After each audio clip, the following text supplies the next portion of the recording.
Bonjour à tous, chers amis, bienvenue pour un nouveau partage autour de la parole de l'Éternel. Merci de mettre le petit pouce en l'air. N'hésitez pas à vous abonner et à partager ces vidéos. Merci à chacun d'entre vous. Permettez-moi, avant de commencer, d'avoir une pensée pour tous ces otages qui sont captifs dans les geôles des tunnels du Hamas dans la bande de Gaza. Une pensée pour ces bébés, pour ce bébé de 8 mois qui avait été kidnappé il y a plus d'un an et avec son petit frère. Je pense souvent à ces enfants. C'est terrible. J'implore l'Éternel pour que l'armée de Tsahal puisse les récupérer, les délivrer et délivrer tous les otages.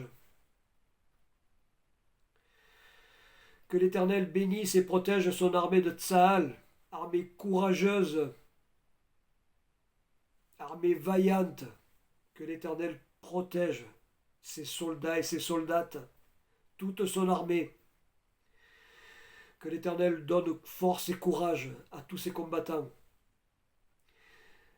J'ai une pensée pour le Premier ministre, Benjamin Netanyahou, un homme de courage, de détermination que le Seigneur a mis à la tête de sa nation pour aller jusqu'au bout, pour la victoire d'Israël. Que l'Éternel bénisse cet homme courageux, qu'il le garde, qu'il le tienne et qu'il protège tous les siens. Que le peuple d'Israël soit gardé, que le peuple juif soit gardé dans sa totalité, que la terre d'Israël soit protégée et gardée par le Seigneur, et que Jérusalem soit dans la paix, et que l'Éternel soit béni.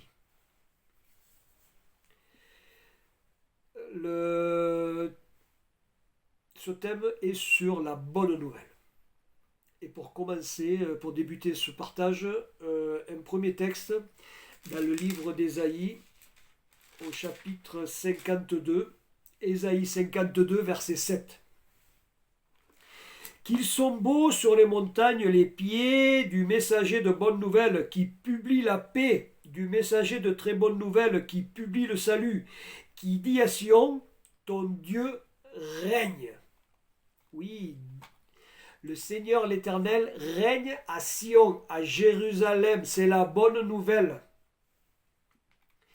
Nous traversons une époque difficile, marquée par la recrudescence de l'antisémitisme, de l'antisionisme, et y compris au sein de la chrétienté. Et il y a une grande méconnaissance et une grande confusion dans le christianisme concernant Israël. Il y a beaucoup d'aveuglement. C'est important de se rappeler que l'Éternel a conclu une alliance avec Abraham, Isaac et Jacob, alliance que l'Éternel a confirmée avec toute la descendance d'Israël, descendance qui a été choisie pour représenter Dieu sur terre. Et c'est à travers le peuple d'Israël que le Seigneur s'est révélé à l'humanité. Révélation accomplie par l'intermédiaire de Yeshua, le Messie. Le peuple d'Israël a été choisi pour porter la loi de Dieu. Il a été choisi. Il a reçu les prophètes, les alliances, les promesses, le culte, le tout constituant le socle de la foi d'Israël. Et Yeshua, le Messie promis, est venu accomplir les promesses faites à Israël. C'est cela la bonne nouvelle de la paix et du salut à Yeshua, le Messie d'Israël. Et c'est aussi la bonne nouvelle pour les nations. Car par Jésus-Christ s'est ouvert l'accès des bénédictions, des promesses à toutes les nations de la planète. Dans l'évangile de Matthieu, au chapitre 28, les versets 18 à 20, Jésus dit à ses disciples, « Toute autorité m'a été donnée dans le ciel et sur la terre. allez, faites de toutes les nations des disciples, baptisez-les au nom du Père, du Fils et du Saint-Esprit, et enseignez-leur à garder tout ce que je vous ai prescrit. Et voici, je suis avec vous tous les jours jusqu'à la fin du monde. Mais avant d'aller vers les nations, les disciples devaient d'abord aller vers les brebis perdues de la maison d'Israël. Dans l'évangile de Matthieu, au chapitre 10 et au verset 6, Jésus dit « N'allez pas vers les païens et n'entrez pas dans les villes des Samaritains. Allez plutôt vers les brebis perdues de la maison d'Israël. » Alors pourquoi le Christ agit-il ainsi alors qu'il est venu pour toute l'humanité? Eh bien parce qu'il y a une priorité. Cette priorité, c'est le peuple d'Israël qui passe avant tout le monde dans le plan du salut. Car Israël est le fils aîné devant l'Éternel. Une partie d'Israël a reconnu son Messie. Mais il est vrai que la plus grande partie ne l'a pas encore reconnu. Et la bonne nouvelle du salut en Jésus-Christ a été apportée aux nations selon le plan de l'Éternel qui était prévu de toute éternité. Dans l'évangile de Jean, au chapitre 3 et au verset 16, le Christ dit « Car Dieu a tant aimé le monde qu'il a donné son Fils unique, afin que quiconque croit en lui ne périsse point, mais qu'il ait la vie éternelle. » L'Éternel a ouvert un champ d'action pour toute l'humanité. Et vous savez, je vais vous dire un truc. Heureusement. Heureusement que le Seigneur a ouvert ce champ d'action. Ce qui a permis aux nations de croire en Christ. Mais les nations qui ont adhéré à l'Évangile se sont détachées des racines juives. Et la bonne nouvelle qui est devenue l'Évangile s'est transformée en un concept gréco-romain en contradiction avec la parole du Seigneur. Il nous faut savoir que Yeshua, le Messie, n'est pas venu sur terre pour fonder une nouvelle religion. Non, pas du tout. Il n'a pas fondé de nouvelle religion. Il est venu pour mettre un terme au péché. Il s'est offert un sacrifice en victime expiatoire pour l'humanité.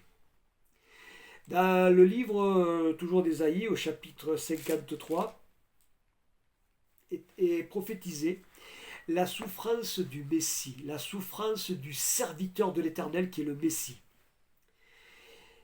Est prophétisé sa crucifixion, sa mise au tombeau et sa résurrection. Ésaïe 53. Qui a cru à ce qui nous était annoncé? À qui le bras de l'Éternel s'est-il révélé? Il s'est élevé devant lui comme un rejeton, comme une racine qui sort d'une terre assoiffée. Il n'avait ni apparence ni éclat pour que nous le regardions, et son aspect n'avait rien pour nous attirer.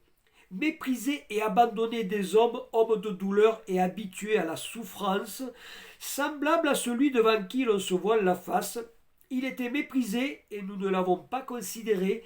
Certes, ce sont nos souffrances qu'il a portées, c'est de nos douleurs qu'il s'est chargé, et nous l'avons considéré comme atteint d'une plaie, comme frappé par Dieu et humilié. Écoutez bien, hein. Mais il était transpercé à cause de nos crimes, écrasé à cause de nos fautes. Le châtiment qui nous donne la paix est tombé sur lui, et c'est par ses meurtrissures que nous sommes guéris. Nous étions tous errants comme des brebis, chacun suivait sa propre voie, et l'Éternel a fait retomber sur lui la faute de nous tous. Il a été maltraité, il s'est humilié, il n'a pas ouvert la bouche, semblable à l'agneau qu'on mène à la boucherie, à une brebis muette, devant ceux qui l'attendent, il n'a pas ouvert la bouche. Il a été emporté par la violence et le jugement. Dans sa génération, qui s'est soucié de ce qu'il était retranché de la terre des vivants, à cause des crimes de mon peuple, de la plaie qui les avait atteints? On a mis sa tombe parmi les méchants, son sépulcre avec le riche. Quoiqu'il n'ait pas commis de violence et qu'il n'ait pas eu de fraude dans sa bouche, il a plu à l'Éternel de le briser par la souffrance. Écoutez, après s'être livré à un sacrifice de culpabilité, il verra une descendance, et prolongera ses jours, et la volonté de l'Éternel s'effectuera par lui. Après les tourments de son âme, il rassasiera ses regards par la connaissance qu'ils auront de lui. Mon serviteur juste justifiera beaucoup d'hommes et se chargera de leurs fautes. C'est pourquoi je lui donnerai beaucoup d'hommes en partage. Il partagera le butin avec les puissants. Écoutez, parce qu'il s'est livré lui-même à la mort et qu'il a été compté parmi les coupables, parce qu'il a porté le péché de beaucoup et qu'il a intercédé pour les coupables. Alors vous savez, il faut mettre un terme dans le christianisme au fait que ce sont les Juifs qui ont tué le Christ. C'est faux et archi faux. C'est l'Empire romain qui a tué le Christ. Et là, il est dit qu'il s'est livré lui-même. C'est le Christ qui s'est livré lui-même, selon le plan de son Père. Yeshua est venu révéler la volonté de Dieu le Père concernant sa parole, la Torah. Dans l'évangile de Matthieu, au chapitre 5 et au verset 17, Jésus dit « Je ne suis pas venu... » il dit pas ça. Il dit « Ne pensez pas que je sois venu pour abolir la loi ou les prophètes. Je suis venu non pour abolir, mais pour accomplir. Ne pensez pas que je suis venu pour abolir. » Vous comprenez? C'est très important. Le Seigneur Yeshua est venu conformément à tout ce qui est écrit dans la Bible, la parole de l'Éternel. Et la bonne nouvelle qui était annoncée, c'est qu'un sauveur allait naître. Dans l'évangile de Matthieu, au chapitre 1 et au verset 21, l'ange Gabriel s'adresse à Joseph, l'époux de Marie, et il lui dit, elle, Marie, enfantera un fils, et tu lui donneras le nom de Yeshua, car c'est lui qui sauvera son peuple de ses péchés. Yeshua. Dans ce nom, il y a le verbe sauver. Yeshua est le salut. Il porte le salut en lui. C'est important. Yeshua.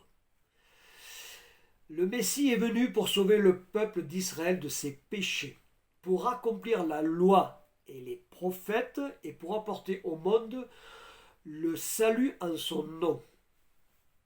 Le Christ Yeshua est resté fidèle en tout à la Torah de l'Éternel. Il n'a enseigné quoi que ce soit de contraire à la Torah et aux prophètes. Yeshua n'a pas créé une autre religion. Il était juif, un juif pratiquant, un juif parmi les juifs. Il était appelé Rabbi, maître. Il a enseigné les Écritures. Allez, à son époque, les Écritures saintes, c'était la Torah et les prophètes. L'Évangile n'existait pas. Yeshua était le maître des Écritures. Et il a montré à tout son peuple comment la Torah devait être accomplie, enseignée et gardée.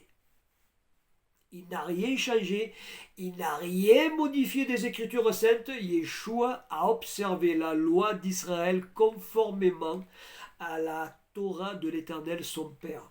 Et il n'a jamais ordonné à ses disciples de changer quoi que ce soit de la parole. Les disciples sont restés fidèles aux préceptes de l'Éternel en suivant l'exemple de leur maître le Seigneur, le Christ Yeshua, fidèle à la parole de l'Éternel son Père. Le Christ ne pouvait pas abolir la Torah, puisque c'est le Christ lui-même, la parole incarnée. Il ne pouvait pas s'abolir lui-même. Le Fils de Dieu ne pouvait pas s'abolir. Dieu ne s'abolit pas, voyons. Vous le comprenez? La bonne nouvelle qui est l'annonce du salut à Yeshua, à Mashiach d'Israël, qui est dans la continuité de la foi d'Israël. Eh bien, cette bonne nouvelle s'est transformée en une nouvelle religion gréco-romaine, le christianisme. Ce christianisme qui a fait du Messie d'Israël et Jésus occidentalisé. On entend souvent dire le petit Jésus. Comment voulez-vous qu'Israël accepte un petit Jésus à la sauce romaine. La nouvelle religion qui a tourné le dos à Israël et qui a tout fait pour se détacher des préceptes et des fêtes solennelles de l'Éternel. Je vais prendre qu'un seul exemple. Le Shabbat. Le Shabbat qui est le jour que l'Éternel a sanctifié, qu'il a mis à part, son jour à lui, son jour de repos, pour toute l'humanité, puisque le Shabbat a été instauré à la création. Israël n'existait pas. Le peuple juif n'existait pas. Vous comprenez? Et l'Église s'est permis de changer la sanctification du Shabbat en la transférant au dimanche, ce qui est contraire à la parole de l'Éternel. Vous ne trouverez aucun passage dans les Écritures qui autorise le changement des commandements de l'Éternel par des commandements humains ou par des traditions humaines. Vous voyez comment on peut faire dévier les choses quand on les transforme, que l'on ajoute quelque chose qui n'y est pas à l'origine et qui n'a rien à voir avec la parole de l'Éternel. Le Shabbat n'a rien à voir avec le dimanche. Le Shabbat, c'est le Shabbat de l'Éternel, et le dimanche, c'est le dimanche de l'Église. Vous comprenez? D'où l'importance de revenir aux racines juives. Rappelez-vous que Yeshua, Jésus-Christ, n'est pas chrétien. Il est juif. Même si cela vous dérange, c'est la vérité. Car la notion du Messie est une notion juive. Uniquement juive. Yeshua est né en Israël. Il a vécu en Israël. Il est mort en Israël. Il est ressuscité en Israël. Et il reviendra en Israël à la fin des temps. Fin des temps qui est en approche.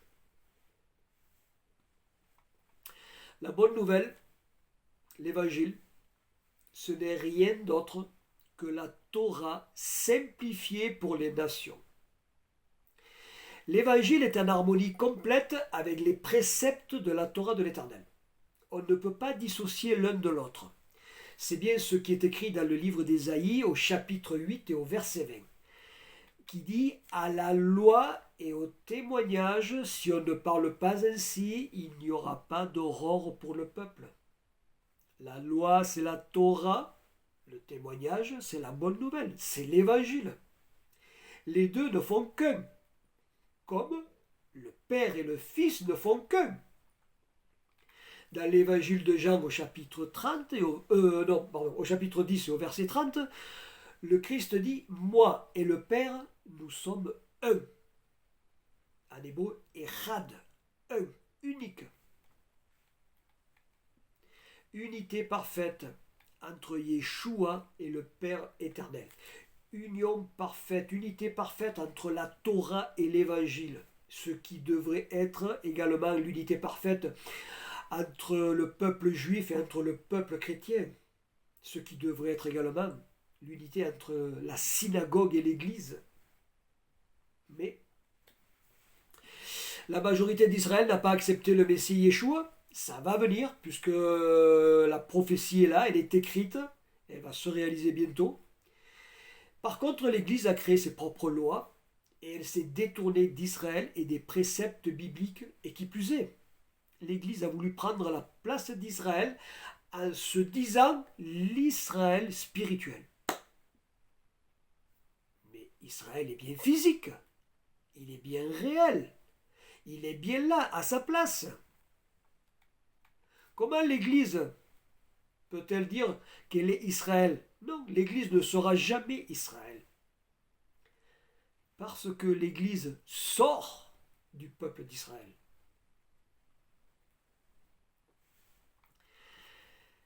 L'Éternel règne à Sion. L'Éternel règne à Sion.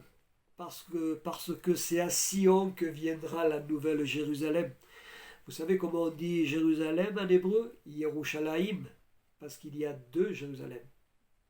La Jérusalem céleste et la Jérusalem terrestre. Et les deux doivent s'unir. Apocalypse, chapitre 21, versets 12 à 14, c'est quand l'apôtre Jean voit en vision la nouvelle Jérusalem descendre. Elle avait une grande et haute muraille, elle avait 12 portes, et sur les portes 12 anges. Des noms y étaient inscrits, ceux des 12 tribus des fils d'Israël. À l'Orient 3 portes, au nord 3 portes, au midi 3 portes, et à l'Occident 3 portes. La muraille de la ville avait 12 fondements, et sur eux les 12 noms des 12 apôtres de l'agneau. On ne pourra rentrer que par cette enceinte, la haute muraille. On ne pourra rentrer que par les portes qui portent les 12 noms des tribus d'Israël. Muraille qui est fondée sur l'enseignement du Christ propagé par ses disciples. C'est un monobloc. La Torah et l'Évangile. Union parfaite. Union parfaite entre Israël et Yeshua. Union parfaite entre les fils d'Israël et les rachetés en Jésus-Christ. Yeshua est le commencement et la fin entre Israël et l'Église. Il est le Aleph et le Tav, qui sont la première et la dernière lettre de l'alphabet hébreu. Le Het en hébreu, qui est la liaison dans les textes de la Torah. Cette liaison, c'est le Seigneur Yeshua, le Seigneur Jésus-Christ. Apocalypse chapitre 1, verset 8. Le Seigneur dit, je suis l'alpha et l'oméga, ce qui est l'équivalent de Aleph et Tav. Je suis l'alpha et l'oméga, dit le Seigneur Dieu, celui qui est, qui était et qui vient, le Tout-Puissant. Yeshua, le Tout-Puissant. Yeshua est la bonne nouvelle de la révélation des mystères de la volonté de l'Éternel de tout réunir sous un seul chef, le Christ. Tout ce qui est dans les cieux et ce qui est sur la terre. Tout est relié ensemble par le Seigneur, le Christ. Le ciel et la terre, Dieu et l'humanité, la vie et la mort, l'homme et la femme, les parents et les enfants, Israël et sa terre, Israël et l'Église, la Torah et l'Évangile, la Jérusalem actuelle et la Jérusalem qui descendra du ciel, les nouveaux cieux et la nouvelle terre, tout est lié à Yeshua, à Jésus-Christ. Tout est lié dans ce monde par le Seigneur. Et pourtant, les nations dites christianisées veulent détruire le lien entre Israël et sa terre. Les nations veulent se partager ce qui ne leur appartient pas. Pire, ces nations dites chrétiennes aident et soutiennent les terroristes islamistes qui veulent éradiquer le peuple d'Israël de sa terre. Les nations se liguent ensemble pour arracher le lien qui unit le peuple juif à la terre d'Israël. Les nations poussent à la création d'un État palestinien. Mais le pays de Palestine n'a jamais existé. La Palestine n'existe pas. La Palestine n'est rien d'autre qu'une invention de l'Empire romain. L'empereur Adrien, à l'an 135 de notre ère, changea le nom de la Judée par le nom de Syria Palestine. Tout ça pour punir le peuple juif des révoltes juives contre Rome. C'est une vieille histoire entre l'Empire romain et Israël, entre Rome et Jérusalem. Et aujourd'hui encore, les Nations Unies font exactement comme l'Empire romain. Elles cherchent par tous les moyens à couper le lien entre le peuple d'Israël et sa terre. Tous les pro-palestiniens scandent partout « Free Palestine », la Palestine libre. Mais la Palestine n'existe pas. Comment voulez-vous rendre libre ce qui n'existe pas? La terre d'Israël appartient à l'Éternel, appartient à l'Éternel et c'est lui qui l'a donné à Israël selon la promesse faite aux patriarches Abraham, Isaac et Jacob et à toute la descendance des enfants d'Israël. Et les nations veulent rompre ce lien. Mais ce que les nations ne savent pas, c'est que le lien qui unit Israël à sa terre, c'est l'Éternel lui-même. Et que tous ceux qui veulent détruire ce lien seront détruits par le Tout-Puissant, l'Éternel des armées. La guerre de l'actualité d'Israël démontre et prouve de quel côté est le monarque de l'univers. L'Éternel se tient à côté d'Israël pour Israël. Et Israël sera vainqueur de tous ses ennemis, parce que l'Éternel se tient à côté.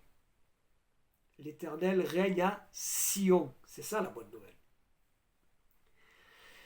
Vous savez, il faut le savoir. Le Seigneur est miséricordieux et compatissant, c'est ce qui est écrit dans la parole. Le Seigneur est miséricordieux et compatissant pour tout le monde. Il fait grâce à tous ceux qui sont justes de n'importe quelle nation, de n'importe quel peuple. Mais par contre, il est impitoyable pour tous ceux qui veulent détruire Israël et le peuple juif. Car la terre d'Israël appartient à l'Éternel, et c'est de sa souveraineté qu'il l'a donnée au peuple juif selon sa promesse. Aucun empire, aucun peuple, aucune idéologie, rien, ni personne, homme ou démon, ne pourra arracher le lien qui unit Israël à sa terre. Et vous savez pourquoi? Parce que le sang du Messie, Yeshua, a coulé, a été versé sur la terre d'Israël.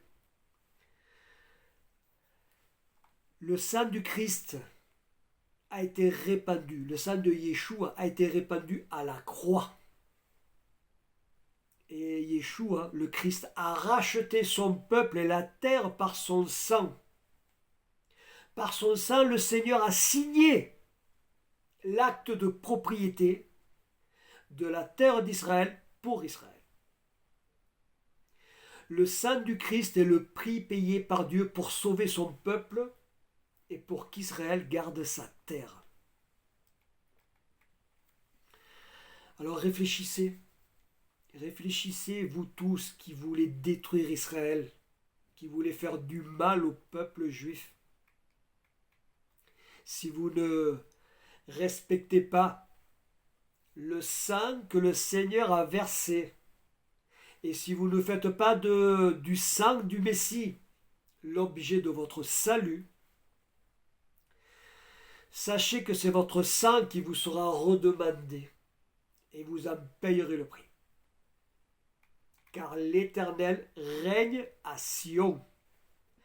L'Éternel apporte la paix et le salut pour quiconque le veut, à une condition, c'est de rentrer dans son plan, d'accepter son plan, d'accepter son Messie, d'accepter le Christ Yeshua qui est mort à la croix pour Israël et pour toute l'humanité.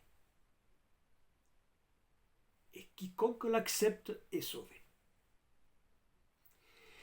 Et l'Éternel veut restaurer Israël, la terre d'Israël. L'Éternel aime Sion, car l'Éternel est le premier sioniste. Arrêtez, reconnaissez que l'Éternel est Dieu, qu'il domine sur les nations. Dans le psaume 46, versets 11 et 12, le Seigneur dit « Arrêtez, sachez que je suis Dieu, je domine sur les nations, je domine sur la terre. L'Éternel des armées est avec nous, le Dieu de Jacob est pour nous une haute retraite. » Et oui, l'Éternel des armées est avec Israël. Le Dieu de Jacob est une forteresse pour son peuple. C'est la bonne nouvelle pour tout Israël. L'Éternel apporte la paix et le salut. L'Éternel règne à Sion. Et c'est également la bonne nouvelle pour tous ceux et celles des nations qui acceptent la paix et le salut dans le nom du Christ, le Christ d'Israël. le Seigneur Yeshua, le Seigneur Jésus-Christ. Vous savez, l'Éternel a choisi Israël pour être le dépositaire de sa parole, de ses lois, des promesses. Le Seigneur a mis une charge lourde sur ce peuple, sur Israël. Il n'y a que Israël qui pouvait et qui peut porter la loi de l'Éternel. Aucune nation au monde n'aurait pu le porter. Personne, seulement Israël.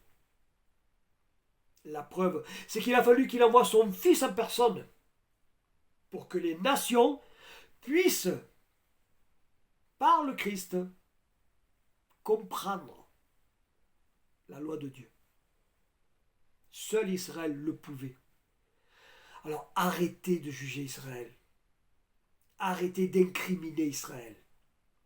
Israël est comme nous, humain, faillible, pécheur. L'Éternel a donné à Israël la parole qui devait être portée, la lumière du monde, le salut, la justice. Israël a fait ce qu'il a pu. Mais Israël a été attaqué, broyé, massacré. Nous, les chrétiens, on n'est pas mieux qu'Israël. On ne fait pas mieux qu'Israël. Il faut arrêter de juger ce peuple. Car le Seigneur a ses yeux sur Jérusalem du commencement de l'année jusqu'à la fin de l'année. Vous comprenez? Le Seigneur a donné à Israël quelque chose de difficile à porter. Qui peut porter la loi de Dieu? Le roi Salomon avait dit, les cieux des cieux ne peuvent te contenir. Imaginez. Comment un peuple peut-il porter la loi qui régit l'univers? Aucun humain ne le peut. Bien sûr que c'est difficile. Nous non plus, chrétiens, on n'arrive pas. Ce n'est qu'à travers le Christ, le Messie, que l'on peut regarder la loi face à face. Le Seigneur avait dit qu'il mettrait ses lois dans nos cœurs. C'est le Seigneur Yeshua, le Christ, qui a donné les tables de la loi à Moïse, les tables de la loi. Et il dit, je les mettrai dans vos cœurs de chair. Pourquoi? Mais pour que cette loi, on la regarde sans crainte à travers Christ, qu'on l'étudie, qu'on y réfléchisse dessus, qu'on spiritualise la loi pour qu'elle devienne notre ADN, non pour désobéir à la loi. Non, non, non, pas du tout. Le fait d'être libéré en Christ ne nous dispense pas de l'obéissance à la loi. La loi est immuable, comme Dieu est immuable. Il ne disparaîtra pas de la loi un seul iota, un seul trait de lettre jusqu'à ce que tout soit accompli. Tant que le ciel et la terre ne passeront pas, que je sache, le ciel et la terre n'ont pas passé, il ne disparaîtra pas de la loi un seul petit trait. Vous comprenez?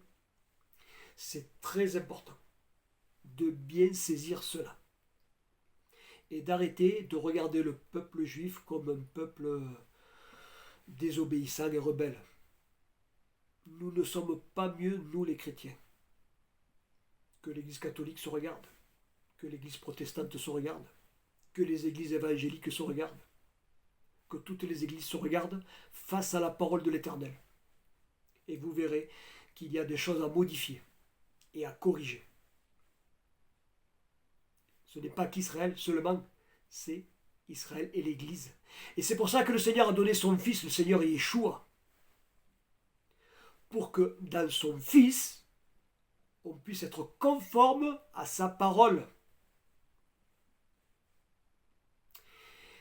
Il est dit dans la Bible, dans les prophètes, que lorsque Jérusalem, la nouvelle Jérusalem sera descendue, lorsqu'on sera dans la nouvelle terre, il est dit que de nouvelle lune en nouvelle lune et de Shabbat en Shabbat, on viendra se prosterner devant l'Éternel. Le Shabbat était à l'origine, à la création, et on le retrouve dans l'éternité. Vous voyez, la loi, elle n'a pas bougé. Elle est immuable. Elle ne bouge pas. Elle est comme Dieu, immuable. À la loi et au témoignage. C'est très, très important. Alors, nous allons traverser des temps difficiles, puisque nous approchons de la venue du Seigneur. Les nations vont s'allier contre Israël pour détruire Jérusalem, pour prendre Israël. Israël va se retrouver seul face aux nations. Mais il n'est pas seul, puisque l'Éternel est là, et c'est l'Éternel qui viendra combattre pour Israël. Nous les chrétiens, le peuple chrétien, nous avons été suscités par le Seigneur pour soutenir le peuple d'Israël, pour consoler mon peuple, dit l'Éternel. Il nous a appelés à être des sentinelles, des veilleurs, pour guetter, pour annoncer à Israël que son salut arrive, que son Dieu règne, le Dieu d'Israël règne à Sion. C'est notre devoir de le dire à Israël. C'est notre devoir de le dire au monde. C'est notre devoir d'assumer cette responsabilité. Nous avons été rachetés justement pour cela. Pas pour que nous soyons égoïstes de notre salut. Pour dire non, ça c'est la loi, c'est pour Israël. Nous, ça ne nous concerne pas. Nous les chrétiens, nous, on est affranchis de tout ça. La loi de Christ nous a tout libérés. Non. Ça ne tient pas la route. C'est non conforme à la parole du Seigneur. Vous comprenez? De deux peuples, Israël et l'Église, ça va faire qu'un seul peuple. Un lien uni. Le Père et moi, nous sommes un. Echad, un. On ne peut pas dissocier. On ne peut pas se couper en deux. Une partie de nous ne peut pas être Israël, une partie de nous ne peut pas être l'Église. C'est un monobloc. Nous sommes un monobloc. Nous sommes un corps.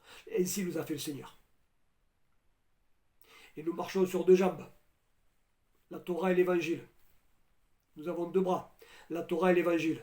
Nous avons deux mains. La Torah et l'Évangile. Nous avons deux yeux. La Torah et l'Évangile, etc., etc. Vous comprenez? C'est important. On ne peut pas dissocier la parole de Dieu. On ne peut pas la trancher. On ne peut pas la couper en deux. Elle est unique. Réfléchissez à tout ça. Réfléchissez à tout ça. Que l'Esprit de Dieu vous guide, vous convainque. Et surtout, tenez-vous pour Israël. Prions pour Israël, parce qu'Israël va rentrer dans un temps difficile et Israël a besoin de nos prières, de notre soutien. N'ayons pas peur des nations, n'ayons pas peur. Car le diable attaque et veut déstabiliser, décourager. Mais l'Éternel nous a donné la foi, la force. N'ayez pas peur. C'est ce que disait toujours le Seigneur Jésus. N'ayez pas peur, n'ayez crainte. La seule crainte qu'on doit avoir, c'est la crainte de l'Éternel. Voilà, chers amis, que la grâce de l'Éternel soit sur chacun d'entre vous, que sa paix soit sur vous, que son esprit vous soutienne, que l'Éternel bénisse Israël, que l'Éternel bénisse le peuple d'Israël, que l'Éternel garde Jérusalem dans la paix, que l'Éternel garde tous ses enfants en Jésus-Christ, tous ceux qui ont donné leur cœur à Christ, que l'Éternel garde son Église fidèle, parce qu'il y a une Église fidèle. Vous savez, quand il y a un mariage en Israël, la mariée, elle a un voile, c'est-à-dire que le marié ne voit pas son visage. Bon, il la connaît, c'est sûr, mais c'est l'image. Il ne voit pas son visage. Et arrivé au moment de la cérémonie, de la célébration, elle enlève son voile, et là, le marié voit, l'époux voit le visage de sa fiancée. Eh bien, c'est pareil. L'Église, la véritable Église du Seigneur, elle est voilée. Et bientôt, elle va se dévoiler pour que le Christ, l'époux, puisse la voir. L'Église fidèle, selon son cœur, selon sa parole. Que le Seigneur fasse que nous soyons cette Église fidèle. Voilà, chers amis. Shalom, shalom à vous, dans le nom de l'Éternel. Et à bientôt.